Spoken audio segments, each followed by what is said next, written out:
ये है आपके साम्यक जैन, और ये विजुअली इम्पेयर्ड है। विजुअली इम्पेयर्ड का मतलब क्या होता है कि इनको आंखों से थोड़ा कम दिखाई देता है। ठीक, ज़्यादा समय तो मिल नहीं पाया कि मैं इनके पूरे के पूरे आर्टिकल को पढ़ पाऊँ, क्योंकि आप लोग का क्वेश्चन सेट कर रहा था।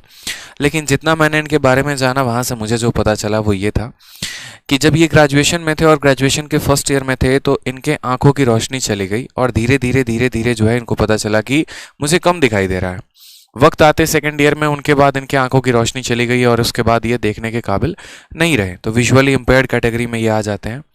उसके बाद क्या हुआ कि ग्रेजुएशन के बाद इनको एक तरीके से, जब ये लॉकडाउन का समय था, तो लॉकडाउन के समय में जो है वहीं पर इन्होंने अपने अंदर एक कल्पना किया और मन में ठाना कि अब हम जो है सिविल सर्विसेज की प्रिपरेशन करेंगे।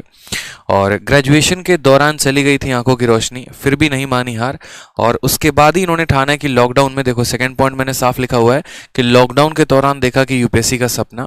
और जिस लॉकडाउन में सोचिए कि पूरे भारत में हर जगह पर सब कुछ बंद था, सभी कोचिंग संस्थान बंद थे, सभी जो है अपने कारोबार को बंद करके घर में बैठे थे और बस अपने समय को गुजार रहे थे, उस लॉकडाउन में इन्होंने एक सपना देखा। और सपना क्या देखा कि इनको यूपीएससी क्लियर करना है, इनको यूपीएससी जो है वो क्लियर करके एक अच्छा सा पोस्ट एक लेना है। उसी लॉकडाउन के सपने में इन्होंने उस सपने को हकीकत में बदलने के लिए पूरी की पूरी मेहनत की। उसके बाद इन्होंने अपने क्लासेस ज्वाइन किए, उसके बाद इन्होंने जो है तैयारी शुरू की। और उसके बाद क्या हुआ, देखो विजुअली इम्पेयर्ड है, अब विजुअली इम्पेयर्ड है तो जैसे मेरे पास भी क्या होता है, काफ़ी बच्चों का फ़ोन आता है कि सर मुझे एक स्क्राइब की ज़रूरत है, मेरी आंखों से कम दिखाई देता है, या मेरे पास जो है वो हाथ से मैं लिख नहीं पाता हूँ, जैसे सीजीएल का पेपर हो गया, सीएचएसएल का हो गया, एमटीएस का हो गया। तो बहुत बच्चों की मैंने मदद भी की है, काफ़ी ऐसे स्टूडेंट हैं हमारे जो जाकर उनके जगह पर उनका पेपर भी देते हैं। उसी तरीके से जैसे ये विजुअली इम्पेयर्ड थे, तो इनके जगह पर इनकी माता जी ने, मतलब ये स्टोरी इतनी खास क्यों बन जाती है, क्योंकि इनकी जगह पर इनके मम्मी ने इनका प्री का पेपर दिया और इनके जगह पर इनके दोस्त ने इनका मेंस का पेपर लिखा, जो कि थर्ड पॉइंट है आपके सामने है कि प्रीलिम्स में माँ और मेंस में दोस्त ने लिखा था पेपर। और उसके बाद ठीक है, उतना पेपर देने के बाद इनका जो ऑल इंडिया रैंक आया वो आया 7 यूपीएससी के एग्जामिनेशन में। ठीक है, तो यहाँ पर साफ तौर पे लिखा हुआ है कि he needed a writer to write exam which was his mother, he cleared UPSC in his second attempt. और ये जो है बहुत ही खूबसूरत स्टोरी रही इनकी। ठीक है, मतलब आप सोचिए कि आप माँ को कितना कमज़ोर समझते हैं, लेकिन एक माँ ऐसी होती है ना जो अपने बच्चे का अपने मरते दम तक जो है वो उसका साथ देती है। जो दुनिया में माँ कर सकती है वो उसके अलावा कोई नहीं कर सकता। ठीक है, माँ अगर अनपढ़ भी है ना तो भी अपने बच्चे के लिए पढ़ना शुरू कर देगी, माँ को कुछ नहीं भी आता ना तो अपने बच्चे के लिए सब कुछ करना शुरू कर देगी। तो यहाँ पर इनको जो सपोर्ट मिला वो अपने दोस्तों का मिला, अपने माँ बाप का मिला, अपने परिवार का मिला, सबका मिला। और आज उस सपोर्ट के कारण यहाँ पर ये ऑल इंडिया रैंक 7 जो है ये यहाँ पर लेकर आ पाए हैं। तो ये एक छोटी सी स्टोरी थी साम्यक जैन की, और मुझे लगता है ये स्टोरी तो छोटी है लेकिन इससे जो मोटिवेशन है वो कई गुना ज़्यादा बड़ा है।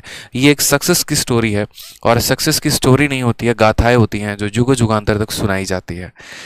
ठीक है, तो एक बात हमेशा आप लोग जान लीजिए कि आप सौम्यक से तो कई गुना ज़्यादा बेहतर हैं अपने फिजिकली रूप के मामले में, लेकिन मेहनत में क्या आप सौम्यक की इतनी आप मेहनत कर पा रहे हैं कि फिजिकली डिसेबल्ड होने के बाद भी, मतलब विजुअली इम्पेयर्ड होने के बाद भी जिस तरीके से सौम्यक ने पूरे भारत में एक इतिहास रचा, क्या आप उस तरीके से काबिल रखते हैं अपने अंदर?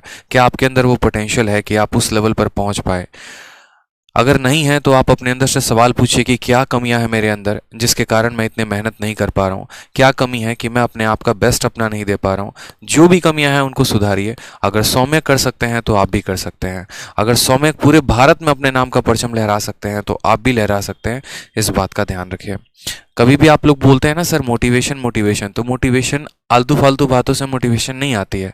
मोटिवेशन आती है और यकीनन आती है ऐसी स्टोरीज से आती है, ऐसे गाथाओं से आती हैं जो हकीकत में ऐसी स्टोरी लिखी जाती है, जो लोग ऐसा बनाते हैं। ठीक है, अगर आपको कुछ सीखना है तो आप सौम्यक से सीखिए। अगर आपको कुछ सीखना है तो आप ईरा सिंघाल से सीखिए। ईरा सिंघाल जो यूपीएससी की ऑल इंडिया रैंक 1 थी, वो भी फिजिकली डिसेबल थी और उन्होंने भी पूरे भारत में इतिहास रचा था। ठीक है,